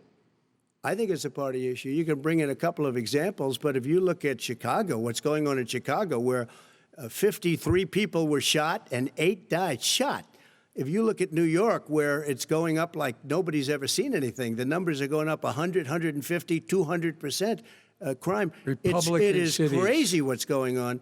And he doesn't want to say law and order because he can't, because he'll lose his radical left supporters. And once he does that, it's over with. But if he ever got to run this country and they ran it the way he would want to run it, we would have our suburbs would be gone. By the way, our suburbs would be gone, and you would see problems like you've never seen. He would know a suburb unless he took a wrong turn. Oh, I know suburbs. He would not. So much I was better. raised, Go ahead. Wait a minute. I was raised in the suburbs. This is not 1950. All these dog whistles and racism don't work anymore. Suburbs are by and large integrated. There's many people today driving their kids to soccer practice and/or to black and white and Hispanic in the same car as there have been any time in the past. What really is a threat to the suburbs and their safety is his failure to deal with COVID. They're dying in the suburbs. His failure to deal with the environment. They're being flooded. They're being burned out because his refusal to do anything. That's why the suburbs are in trouble. I do want to talk about this issue of law and order, though. And in the joint recommendation that came from the Biden-Bernie Sanders task force, you talked about, quote, reimagining policing. Yeah. First of all, what does reimagining policing mean, and do you support? It means. Let me, if I might finish the question. What does reimagining policing mean, and do you support the Black Lives Matter call for community control of policing? Look, what I support is the police having the opportunity to deal with the problems they face. And I'm totally opposed to defunding the police officers. As a matter of fact, local police, the only one defunding it, his budget calls for a $400 million cut in local law enforcement assistance. They need more assistance. They need, when they show up for a 9/11 call, to have someone with them as a psychologist or psychiatrist to keep them from having to use force and be able to talk people down. We have to have community policing like we had before, where the officers get to know the people in the communities. That's when crime went down. It didn't go up, it went down. And so we have to be engaged. That's not what they're talking about, Chris. That's not what they're talking about. He's talking about defunding the police. That is not true. He doesn't have any law support. Look, he has no law enforcement that's not support. true. Almost that's nothing. Look. Oh, really? Who do you have? Name one group that supports you. Name one group that came out and supported you. Go ahead. Look, think. We have time. We don't have time to do anything. No, think All right. about it.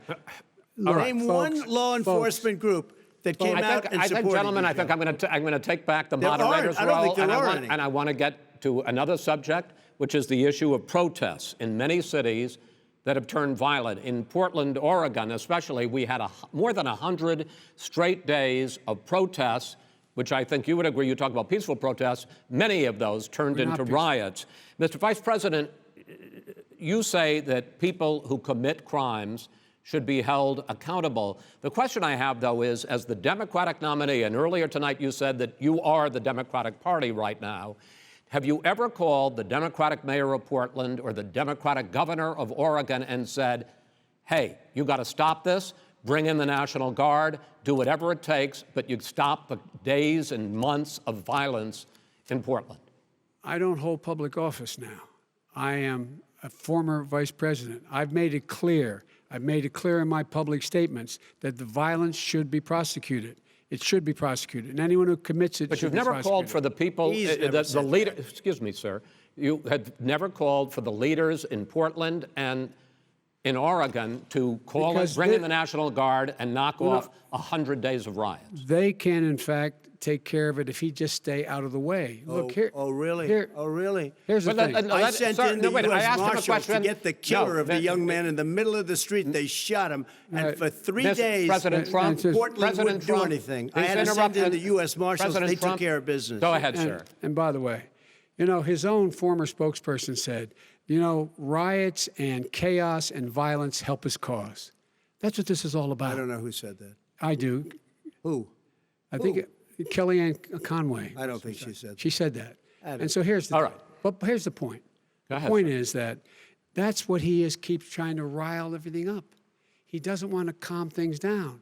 Instead of going in and talking to people and saying, let's get everybody together, figure out how to deal with this. What's he do? He just pours gasoline in the fire constantly, and every single solitary time. And to button up this segment. I'm going to give you a minute to answer, sir. You have repeatedly criticized. I have to answer his statement. No, you have His repeatedly. statement. Wait, you have just 1 No, second. you've been talking back made and a forth. statement. I'm asking you. I would love to end it. Sir. I would love to end it, and you know, we if would you want to very- switch seats. We would very quickly. We could do that, but I'd send in the I'm- National Guard, it would be over. Thered be no problem. Okay, But they good. don't want to accept the National Guard. You have repeatedly criticized the vice president for not specifically calling out Antifa and other left-wing That's right. extremist groups. But are you willing tonight to condemn white supremacists and militia groups and to say that they need to stand down and not add to the violence in a number of these cities, as we saw in Kenosha and as we've seen in Portland? Sure, are you I'm willing prepared to do specifically that, but do it? Well, I go would ahead, say, sir. I would say almost everything I see is from the left wing, not from the right wing. So what are you saying? I'm willing to do anything. I want to see Well, peace. then do it, sir. Say it. Do it. Say it. Do you want to call him? What do you want to call him? Give me a name. Give me a White name. Go ahead. supremacists Who and would white you like me to supremacists. condemn? White Proud Boys. supremacists and right-wing Proud militia. Boys, stand back and stand by. But I'll tell you what. Somebody's got to do something about Antifa and the left, because this is not a right-wing problem. His This own is a left-wing. FBI director This said is a the threat left-wing of Go ahead, problem. white Go ahead, sir. supremacists. Antifa's an idea, not an organization. Oh, you gotta be not kidding. militia. That's what Oh, really? his It's an idea. His Okay. FBI director Gentlemen, said. Well, we're then gonna- you know what? No, He's no, we're done, sir. We're moving on to the next. We're Everybody moving. gives you When a bat advice hits in you your over the head, that's not administration. an idea. Everybody in Antifa your is bad. administration tells you the truth has a bad idea. Can I tell you what? You have no ideas that are Antifa is a dangerous, All right, radical gentlemen, group. we're now moving on to the Trump And and you ought to be Biden careful with records. them. They'll overthrow you. When in a 2 president, seconds. I'm going to ask a question. When the president seeks a second term, it is generally a referendum on his record. But Vice President Biden, you like to quote one of your dad's sayings, which is, don't compare me to the Almighty, compare me to the alternative. And in this case, sir, you are the alternative. Looking at both of your records, I'm going to ask each of you, why should voters elect you president over your opponent? In this segment, President Trump, you go first, 2 minutes. Because there has never been an administration or president who has done more than I've done in a period of 3.5 years. And that's despite the impeachment hoax. And you saw what happened today with Hillary Clinton, where it was a whole big con job. But despite going through all of these things, where I had to fight both flanks and behind me and above, there has never been an administration that's done what I've done. The greatest, before COVID came in, the greatest economy in history, lowest unemployment numbers. Everything was good. Everything was going. And by the way, there was unity going to happen. People were calling me for the first time in years. They were calling and they were saying, it's time maybe. And then what happened? We got hit, but now we're building it back up again. A rebuilding of the military, including Space Force and all of the other things. A fixing of the VA, which was a mess under him. 308,000 people died because they didn't have proper health care. It was a mess. And we now got a 91% approval rating at the VA, our vets. We take care of our vets. But we've rebuilt our military. The job that we've done, and I'll tell you something, some people say maybe the most important. By the end of the first term, I'll have approximately 300 federal judges and Court of Appeals judges, 300, and hopefully 3 great Supreme Court justices. That is a record, the likes of which very few people, and you know one of the reasons I'll have so many judges? Because President Obama and him left me 128 judges to fill. When you leave office, you don't leave any judges. That's like you just don't do that. They left 128 openings, and if I were a member of his party, because they have a little different philosophy, I'd say if you left us 128 openings, you can't be a good president, you can't be a good vice president. But I want to thank you because it gives us almost, it'll probably be above that number by the end of this term. 300 judges, it's a record. Looking at both of your records, why should voters elect you president as opposed to President Trump? You have 2 minutes uninterrupted. Under this president, we become weaker, sicker, poorer, more divided, and more violent. When I was vice president, we inherited a recession. I was asked to fix it. I did. We left him a booming economy, and he caused the recession. With regard to being weaker, the fact is that I've gone head-to-head with Putin, and made it clear to him we're not going to take any of his stuff. He's Putin's puppy. He still refuses to even say anything to Putin about the bounty on the heads of American soldiers. Your son got $3.5 million. And by the way, my son... Wait a minute. Mr. President, your campaign agreed to both sides would get 2-minute answers uninterrupted. Well, your side agreed to it, and why don't you observe what your campaign agreed to as a ground rule, okay, sir? He never keeps his word. Can you add No, back I'm not asking. That was a rhetorical question. Can you Go add ahead, back sir. 30 seconds? Yeah, Because- yes, okay. you may have. All right. Go ahead. So, thirdly, we're poor. The billionaires have gotten much more wealthy by a tune of over $300 to $400 billion more just since COVID. You in the home, you got less. You're in more trouble than you were before. In terms of being more violent, when we were in office, there were 15% less violence in America than there is today. He's President of the United States. It's on his watch.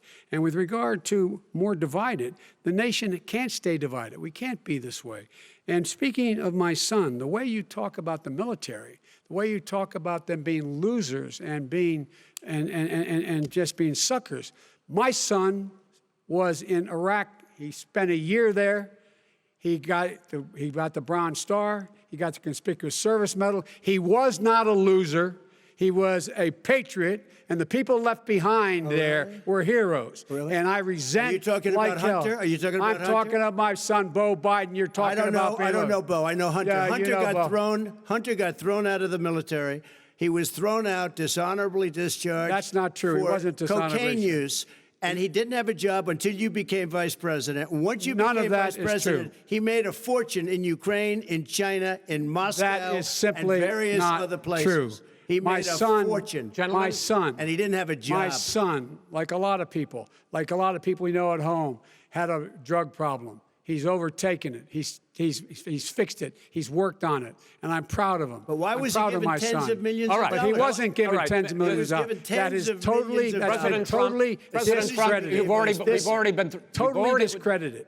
We've already been through this. I think the American people would rather hear about more substantial So do I. subjects. Well, you know, as the moderator, sir, I'm going to make a I know, but when judgment call somebody here. gets $3.5 million Okay, great. from the Let's talk mayor about- of Moscow, let's talk That is about- not I think true. it's a terrible That thing. report is totally Why did he get discredited. it? I Mitt think, Romney on that committee said it wasn't worth taxpayers' money, that report. It was written for political reasons. you know, I'd like to talk about climate change. So would I.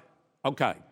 The forest fires in the West are raging now. They have burned millions of acres. They have displaced hundreds of thousands of people. When state officials there blame the fires on climate change, Mr. President, you said, I don't think the science knows. Over your 4 years, you have pulled the U.S. out of the Paris Climate Accord. You have rolled back a number of Obama environmental records. What do you believe about the science of climate change? And what will you do in the next 4 years to confront it? I want crystal clean water and air. I want beautiful, clean air. We have now the lowest carbon. If you look at our numbers right now, we are doing phenomenally. But I haven't destroyed our businesses. Our businesses aren't put out of commission. If you look at the Paris Accord, it was a disaster from our standpoint. And people are actually very happy about what's going on because our businesses are doing well. As far as the fires are concerned, you need forest management in addition to everything else. The forest floors are loaded up with trees, dead trees that are years old, and they're like tinder, and leaves and everything else. You drop a cigarette in there, the whole forest burns down. You've got to have forest management. What do you You've got to have cuts. What do you believe about the science of climate change, sir? I believe that we have to do everything we can to have immaculate air, immaculate water, and do whatever else we can that's good. You know, we're planting 1 billion trees, the Billion Tree Project, and it's very exciting You believe for a lot of people. that human pollution, greenhouse gas emissions contributes to the global warming of this I think planet? a lot of things do, but I think to an extent, yes. I think to an extent, yes. But I also think we have to do better management of our forests. Every year, I get the call, California's burning. California's burning. If that was cleaned, if you had forest management, good forest management, you wouldn't be getting those calls. You know, in Europe, they have forest cities. They're called forest cities. They maintain their forests. They manage their forests. I was with the head of a major country. It's a forest city. He said, sir, we have trees that are far more, they ignite much easier than California. There shouldn't be that problem. I spoke with the governor about it. I'm getting along very well with the governor. But I said, you know, at some point, you can't every year have hundreds of thousands of acres of land just burned to the ground. But, sir, that's burning down because of a lack of But, management. sir, if you believe in the science of climate change, why have you rolled back the Obama Clean Power Plan, which limited carbon emissions in power plants? Why have you relaxed? Because it was driving energy prices through the sky. Why have you relaxed fuel economy standards that are going to create more pollution from cars Well, and not trucks? really, because what's happening is the car is much less expensive and it's a much safer car, and you're talking about a tiny difference. And then what would happen, because of the cost of the car, you would have at least double and triple the number of cars purchased. We have the old slugs out there that are 10, 12 years old. If you did that, the car would be safer. It would be much cheaper by But $3,500. in the case of California, they've simply No, ignored but you would take a lot of your cars roadmap. off the market because people would be able to afford a car. Now, and by the way, we're going to see how that turns out. But a lot of people agree with me, many people. The car has gotten so expensive because they have computers all over the place for an extra little bit of gasoline. And, and I'm okay with electric cars, too. I think I'm all for electric cars. I've given big incentives for electric cars. But what they've done in California is just crazy. Right. Vice President Biden, I'd like you to respond to the president's climate change record, but I also want to ask you about a concern. You proposed $2 trillion in green jobs. You talk about new limits, not abolishing, but new limits on fracking, ending the use of fossil fuels to generate electricity by 2035, and zero net emission of greenhouse gases by 2050. The president says a lot of these things would tank the economy and cost millions of jobs. He's absolutely wrong, number one. Number two, if in fact, during our administration, the Recovery Act, I was in charge, able to bring down the cost of renewable energy to cheaper than or as cheap as coal and gas and oil. Nobody's going to build another coal-fired plant in America. No one's going to build another oil-fired plant in America. They're going to move to renewable energy, number one. Number two, we're going to make sure that we are able to take the federal fleet and turn it into a fleet that's run on their electric vehicles. Making sure that we can do that, we're going to put 500,000 charging stations in all of the highways that we're going to be building in the future. We're going to build an economy that, in fact, is going to provide for the ability us to take 4 million buildings and make sure that they, in fact, are weatherized in a way that, in fact, they'll emit significantly less gas and oil because the heat will not be going out. There's so many things that we can do now to create thousands and thousands of jobs. We can get to net zero in terms of energy production by 2035.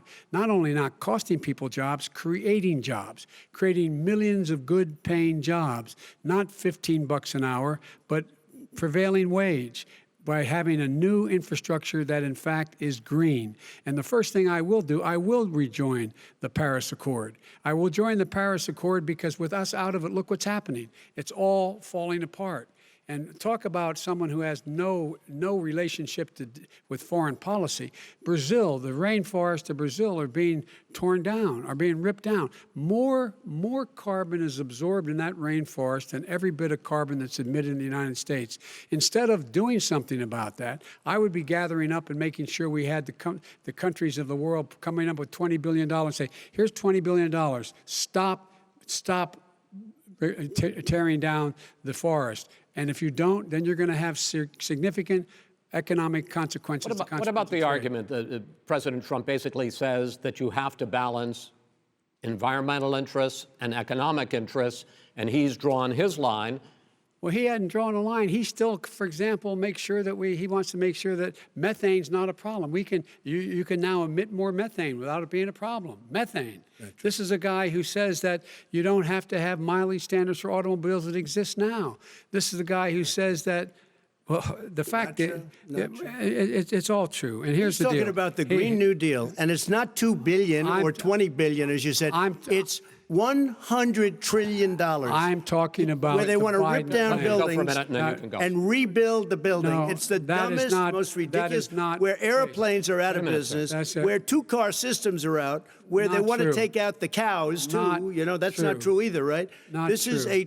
this is a $100 Simply, trillion. look, That's more money than our is- country could make in that is 100 simply years if we're not going. the case. All right, let me destroy because, our because I country. actually, wait a minute, sir. I actually have studied your plan, and it includes upgrading 4 million buildings, weatherizing 2 million homes over 4 years, building 1.5 million energy-efficient homes. So the question becomes, the president is saying, I think some people who support the president would say that sounds like it's going to cost a lot of money and hurt the economy. What it's going to do is going to create thousands and millions of jobs, $100 good-paying trillion. jobs. But let him finish, sir. He doesn't know how to do that. $100 They- trillion. The fact is, it's going to create millions of good-paying jobs, and these tax incentives to people for people to weatherize, which he wants to get rid of. It's going to make the economy much safer. Look how much we're paying now to deal with the hurricanes. By the way, he has an answer for hurricanes. He said maybe we should drop a nuclear weapon on them. They may. I never said that That's at all. he did say. You made it up. And here's the deal. You make up a lot of things. We are going to be in a position where we can create hard, good jobs by making sure the environment is clean and we all are in better shape. We spend billions of dollars now, billions of dollars on floods, hurricanes, rising seas. We're in real trouble. Look what's happened just in the Midwest with these storms that come through and wipe out entire sections and counties in Iowa. They didn't happen before. They're because of global warming. We make up 15% of the world's problem. We, in fact, but the rest of the world, we've got to get them to come along. That's why we have to get back into the Paris Accord. All right, gentlemen, Wait a minute, Chris. So why didn't he do it for 47 years? You were vice president. Why didn't you get the world? China sends up real dirt into the air. Russia does. India does. They all do. We're supposed to be good. And by the way, he made a couple of statements. The Green New Deal is $100 trillion, That is not not $20 my billion. plan. That's The Green well, New you want to Deal rebuild every is not building. my plan. You want to All right, rebuild all right. every If he You knew have to- anything wait, no, no, about, wait. if he knew Gentlemen, He anything made a about, statement Gentlemen- about the military. He said I said something about the military. He and his friends made it up, and then they went with it. I never said it. Okay. That is What not he true. did Sir, is he you're done in said this segment. he called Mr. the Vice- military Mr. Vice President, stupid bastards. I and he did said not it on say tape. that. He said Mr. stupid Please, bastards. He sir, said it. stop. I would never I say would that play to it. the Stop. military. Play it. Go ahead. Mr. You're on Vice tape. President answered his final question. The final question is, I can't remember which of all his rantings. was the final question. I'm having a little trouble myself, but and about the economy and about this question of what it's going to cost. The economy. I mean, the Green New Deal and the idea of what your the environmental Green New changes Deal- will do. The Green New Deal will pay for itself as we move forward. We're not going to build plants that, in fact, are great polluting plants. So do you We're going to support build the Green New Deal? Pardon me? Do you support No, I don't support the Green Oh, New Deal. you don't? Oh, well, that's a You big let- statement. I That support means you the just Biden- lost the radical left. I Done. support Oh, you the don't? Biden plan that I put forward. Okay. The Biden plan, which is different than what he calls the radical Green New Deal. All right, gentlemen, final segment, election integrity. As we meet tonight, millions of Americans are receiving mail-in ballots or going to vote early. How confident should we be that this will be a fair election, and what are you prepared to do over the next 5+ weeks, because it'll not only be to Election Day, but also counting some ballots, mail-in ballots after Election Day. What are you prepared to do to reassure the American people that the next president will be the legitimate winner of this election? In this final segment, Mr. Vice President, you go first. Prepared to let people vote. They should go to iwillvote.com, decide how they're going to vote, when they're going to vote, and what means by which they're going to vote. His own Homeland Security Director, and as well as the FBI Director, says there is no evidence at all that mail-in ballots are a source of being manipulated and cheating. They said that.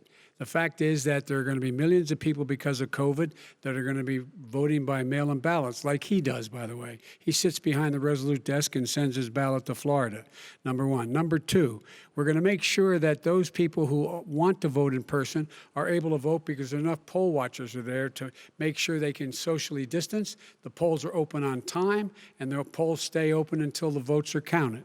And this is all about trying to dissuade people from voting because he's trying to scare people into thinking that it's not going to be legitimate. Show up and vote.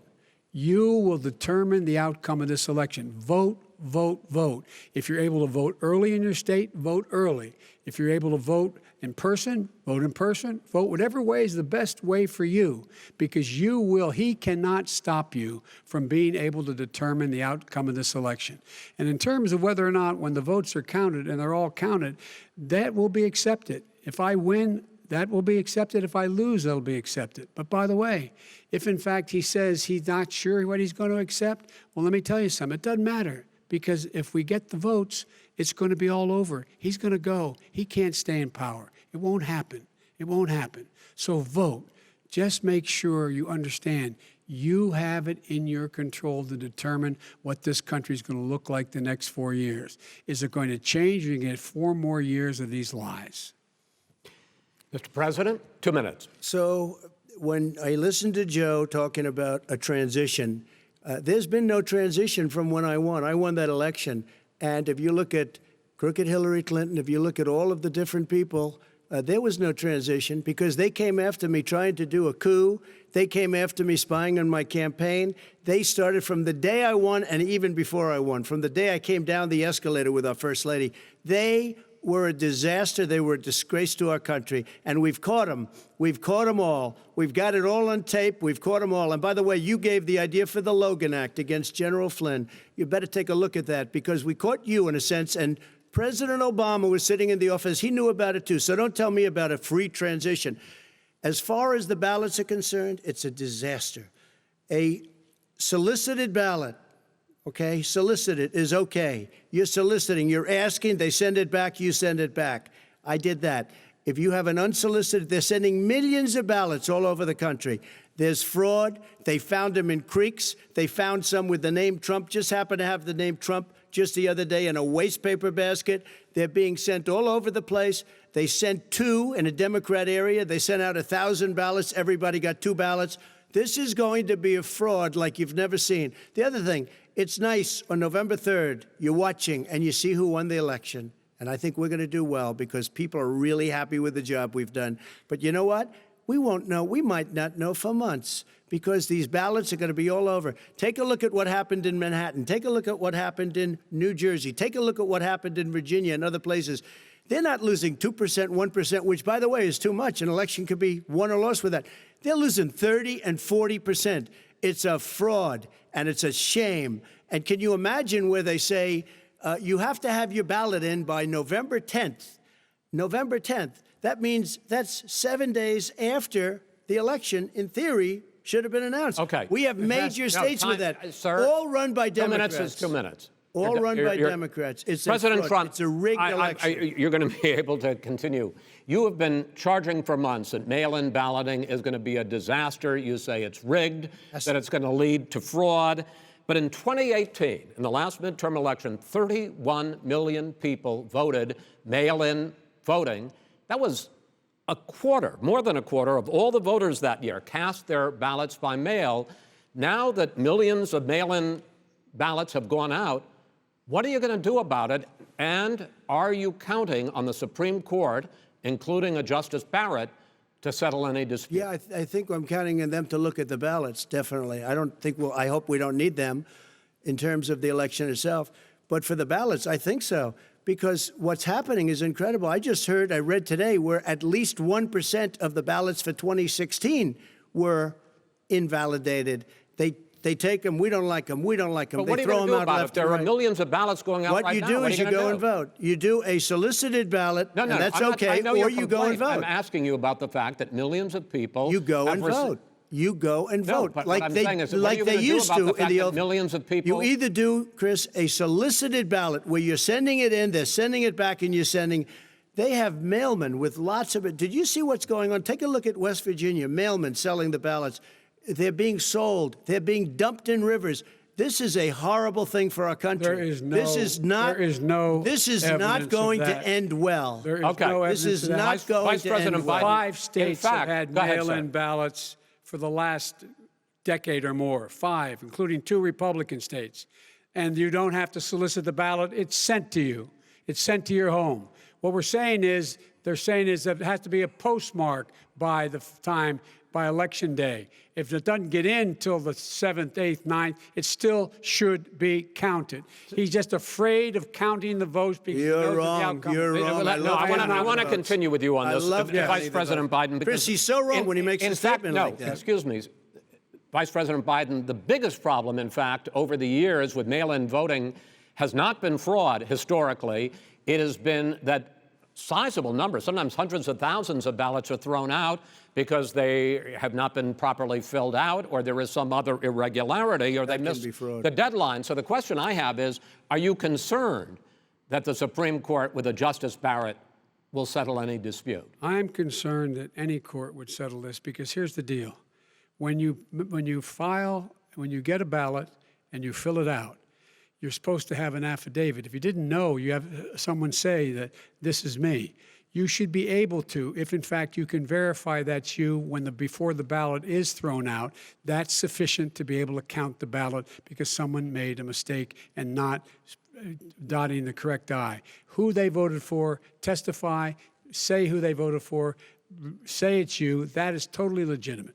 All right. Excuse me, Chris, when you have 80 million ballots Gentlemen, I have a final sent in question. and swamping the system, you know it can't be done. You know it can't. And already All there's right. been So now, fraud. Mail service delivers wait a minute, gentlemen. In the 185 final million question pieces of mail a is, day. in 8 ballots. states, we can keep talking. In 8 it's a states, disgrace. election workers are prohibited, currently by law, 8 states, from even beginning to process ballots, even take them out of the envelopes and flatten them until Election Day. That means that it's likely, because there's going to be a huge increase in mail-in balloting, that we are not going to know on election night who the winner is, that it could be days, it could be weeks. Could be months. Until we find out who the new president is. So first for you, sir, finally for the vice president, I hope neither of you will interrupt the other. Will you urge your supporters to stay calm during this extended period, not to engage in any civil unrest? And will you pledge tonight that you will not declare victory until the election has been independently certified? President Trump, you go first. I'm urging my supporters to go into the polls and watch very carefully, because that's what has to happen. I am urging them to do it. As you know, today there was a big problem. In Philadelphia, they went in to watch. They're called poll watchers, a very safe, very nice thing. They were thrown out. They weren't allowed to watch. You know why? Because bad things happen in Philadelphia, bad things. And I am urging my people. I hope it's going to be a fair election. If it's a fair election, urging them what? I am 100% on board. But if I see tens of thousands of ballots being manipulated, I can't go along with that. And I'll tell you what, does that from mean, a common sense, does that mean you're I'll going tell to you tell what your it means. people to take to the It means you have a fraudulent election. You're And what are sending you out gonna do? 80 And million what would you ballots. do They're about that? not They're not equipped to. These people aren't equipped to handle it. Number one. Number two, they cheat. They cheat. Hey, they found ballots in a waste paper basket 3 days ago, and they all had the name military ballots. They were military. They all had the name Trump on them. Vice President You think Biden, that's good? Vice President Biden, final question for you. Will you urge your supporters to stay calm while the vote is counted, and will you pledge not to declare victory until the election is independently certified? Yes, and here's the deal. We count the ballots, as you pointed out. Some of these ballots in some states can't even be opened until Election Day. And if there's thousands of ballots, it's going to take time to do it. And by the way, our military, they've been voting by ballots since the end of the Civil War, in effect. And that's what's going to happen. Why is it for them somehow not fraudulent? It's the same process. It's honest. No one has established at all that there is fraud related to mail-in ballots, that somehow it's a fraudulent process. It's already been established. Take a look at Carolyn Maloney's race. I asked you. You had an opportunity look to at respond. Carolyn Monroe. Go ahead. They have no idea what Vice happened. President Biden, go ahead. He has no idea what he's talking about. Here's the deal. The fact is, I will accept it, and he will too. You know why? Because once the winner is declared after all the ballots are counted, all the votes are counted, that'll be the end of it. That'll be the end of it. And if it's me, in fact, fine. If it's not me, I'll support the outcome. And I'll be a president not just for the Democrats. I'll be a president for Democrats and Republicans. And this guy, I want to if see in an fact, honest Okay, ballot count. gentlemen, We- you say that's the end of Chris, it? This is the I end wanna of see this an debate? honest ballot count. We're And going to I think leave he it there. does too. To be continued does. as in more debates as we go on. President Trump, Vice President Biden, it's been an interesting hour and a half. I want to thank you both for participating in the first of 3 debates that you have agreed to engage in. We want to thank Case Western Reserve University and the Cleveland Clinic for hosting this event. The next debate, sponsored by the Commission on Presidential Debates, will be 1 week from tomorrow, October 7th, at the University of Utah in Salt Lake City. The 2 vice presidential nominees, Vice President Mike Pence and Senator Kamala Harris, will debate at 9 p.m. Eastern that night. We hope you watch. Until then, thank you and good night.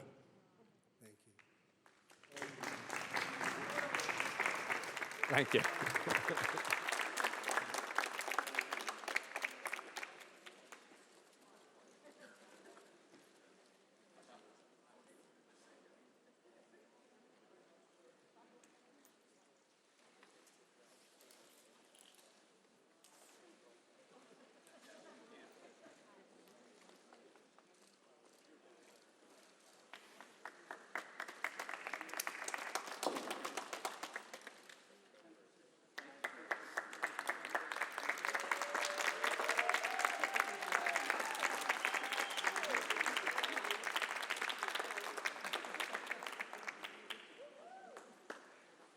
Trump, the greatest president of all time. We love you, Trump!